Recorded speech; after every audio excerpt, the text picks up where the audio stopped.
So with yesterday's big news about Brian Kohberger actually entering a plea deal and pleading guilty for the deaths of Kaylee, Madison, Zana and Ethan, a lot of people started thinking about Stearns and asking questions. Now, obviously we are close to the beginning of his first trial, and the news that came out today is that the judge has basically denied the motions that were put forward by Stearns' defence to have the phone evidence and the Google evidence thrown out, which I think most people would agree pretty much means that with his first trial, they've got him banged to rights. As soon as a jury sees all those videos, all those images, then it's going to be really, really hard to defend this guy. So naturally, there seem to be a lot of people asking, is he likely to enter a plea deal now in this first trial to get out of the death penalty? Well, here's the thing. That's not going to happen. Why? Because entering a plea deal in this first trial will actually just take him one step closer to the death penalty. So, first of all, before I go through all that, I'm going to go back over the document from last year when the prosecution filed for the death penalty in the first place. So this, of course, is absolutely nothing new. It was filed on the 7th of June last year, I believe. But this will just clarify for people why, well, it will help to clarify why Stearns could not plead out in this first trial. So we'll skip all the yada yada at the beginning. Therefore, the state will be requesting the imposition of the death penalty should the defendant be convicted in this case. Meaning, should they be convicted in the second case. Pursuant to Florida Statute 782.041b, the state intends to prove and has reason to believe it can prove beyond reasonable doubt the following aggravating circumstances. The defendant was previously convicted of another capital felony or of a felony involving the use of threat or violence to a person. The capital felony was committed while the defendant was engaged in the commission of. The capital felony was especially heinous, atrocious or cruel.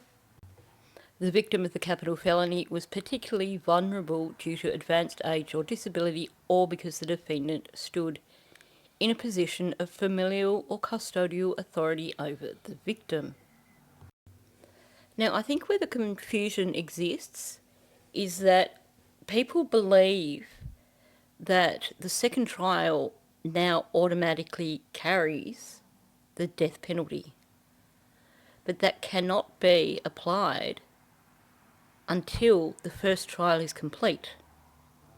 Because you have point 1 here, which I'm just going back to, the defendant was previously convicted of another capital felony or of a felony involving the use of threat or violence to the person.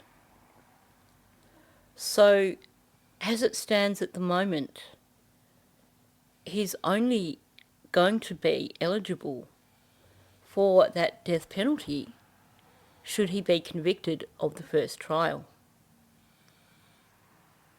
Otherwise, in the second trial, he can only get life imprisonment.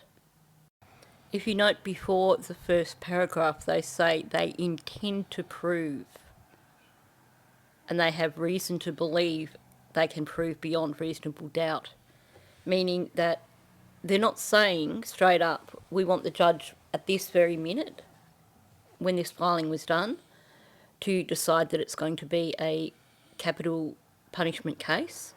They're just saying that they believe they can prove it, and that once they prove it, then it becomes a capital punishment case.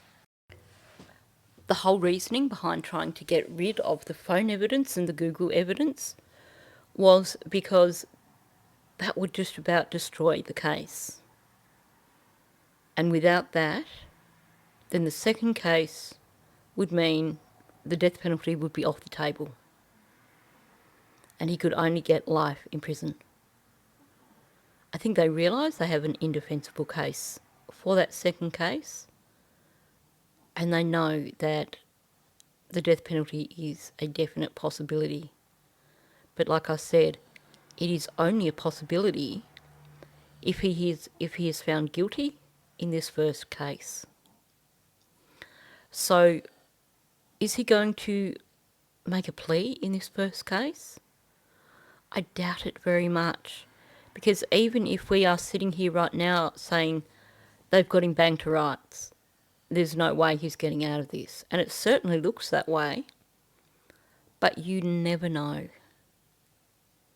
And his defence team are going to fight right to the end, because they know that winning this first case is crucial for getting the death penalty off the table. Were he to plead in this first case, the plea would only be connected with the sentencing for the first case. Given that the sentencing in the first case isn't a death penalty, he's got nothing to gain from doing so, because if he pleads guilty in this first case, automatically he is quite likely going to be looking at the death penalty for the second case. It wouldn't matter if he entered a plea in this case and the judge said, okay, well, I'll only give you 40 years.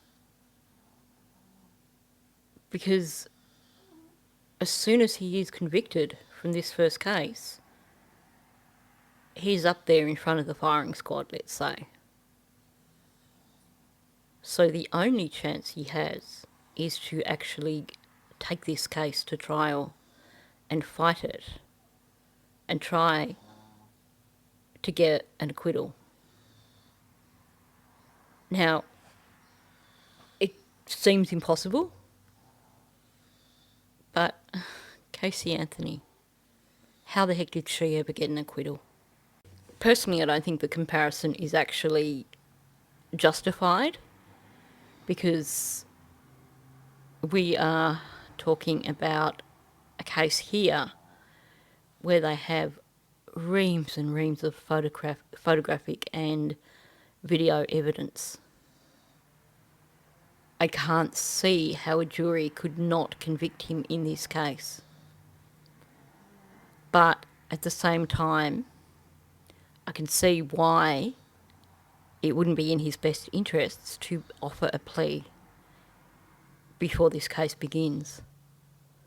Because basically it's not going to make any difference to the final outcome for him. Because the final outcome is going to be whatever comes from the second case. It's not going to help him anyway if he gets a reduced sentence in this case to then get convicted in the second case and get the death penalty, because then that reduced sentence means nothing.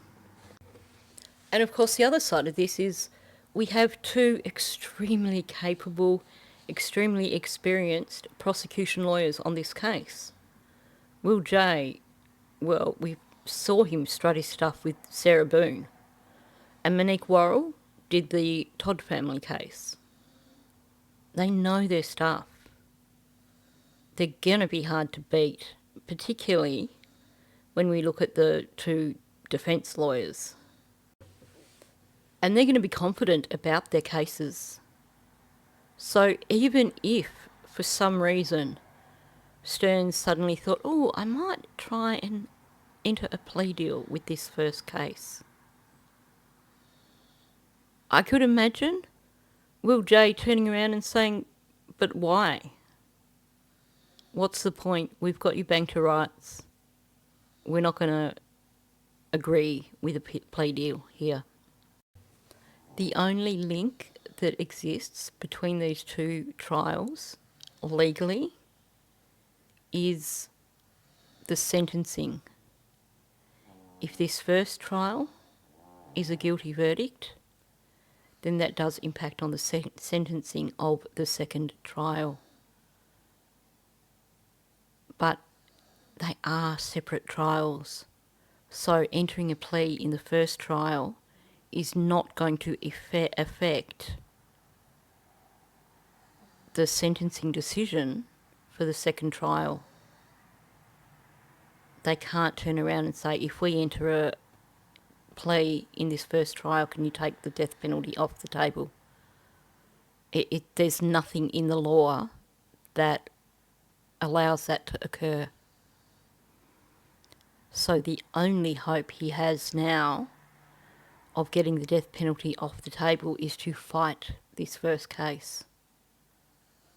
He's not going to win. I would be utterly amazed if he somehow won, especially with the likes of Will J and Monique Worrell on the prosecution, especially when you have thousands of images and videos. But he can't make a plea, because the moment he makes that plea, the death penalty is on the table for the second trial. So I hope that's offered a bit of clarification for people. I know there's a little bit of confusion out there, and I think a lot of people have been looking at the Kohberger trial and going, well, what if this happens with Stefan? And, maybe when it comes to the second trial, he may plead out. He may suddenly realise that this is real. But honestly, I think he is in such a world of delusion that he still believes that somehow he's going to get out of this. Because for his whole life, anytime he's done something wrong, his parents have stepped in and got him out of it. He's never learnt to face the consequences of his actions. So he is probably convinced that he's going to walk free. I think we can be pretty confident that in the second trial that their strategy is going to be to try and pin it on Jennifer Soto, which won't work because all the evidence points to Stern, but that's going to be their strategy. And because he is so delusional, he's going to believe in that strategy. So I can't see him making a plea on the second trial either. Not unless someone gets through his thick skull and makes him understand that this is very real. But while his mother is continuing to enable him, essentially, with the way she speaks, continuing to offer her encouragement, I just can't see it happening. The guy spent the first 37 years of his life getting away with everything. He doesn't understand the concept of consequences. So I find it highly unlikely that even in the second trial that he's going to plead out. We know that in the case of Kohberger, he was a criminology student. He understood full well where his case was at. And he knew, once he had all the discovery from the prosecution, he would have known that nothing he could do was going to get him out of it. He had that educational background to make him realise that the only way he could escape the death sentence was by entering a plea. Stearns doesn't have an academic background. He has a delusional background. He has a fantasy world background. He does not understand consequences. In his little delusional mind, he probably believes that he is above the law. That if he can make up a good enough excuse, that's going to convince a jury to let him go. Because he's spent his whole life making up these fantastical stories that have gotten him out of trouble. So the short answer to the question of is Stearns likely to plead is no. Not in either trial. First trial, not in his interests, because the moment he has that guilty verdict, then the death penalty is on the table for the second trial. As for the second trial, the guy is in a complete world of delusional fantasy, and he will believe, going into that trial, that he can convince the jury with his lies and that he's going to walk away. So unless he has some sort of major come-to-Jesus moment, seems highly unlikely that even with the second trial, with the death penalty on the table, that he is going to plead out. Admittedly, the 70 or 80 motions that have been filed by his defence team for that second trial strongly suggest that they believe that he is going to be convicted and that they are doing everything in their power to try and get the death penalty removed. But Stefan thinks he is better and smarter than everyone. So I would imagine that if his lawyers give him advice in terms of you should actually plead out because you can't win this, he is basically just going to bitch and moan about it, tell his parents that he's got horrible, horrible lawyers and that, oh well, he will just have to appeal it on the grounds of ineffective counsel. Or he will simply believe that they are wrong and he knows that he's going to win.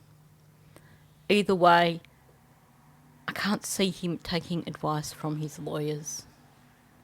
So on that note, let's set that countdown timer for 20 days from now. By the time you're hearing it, it might even be 19 days. And then finally, the process will begin for us to see justice for Maddie. So on that note, thanks for listening. If you are new to my channel, please subscribe. Also, please hit the like button and please leave a comment below. Thank you, and I will catch you in the next one. I've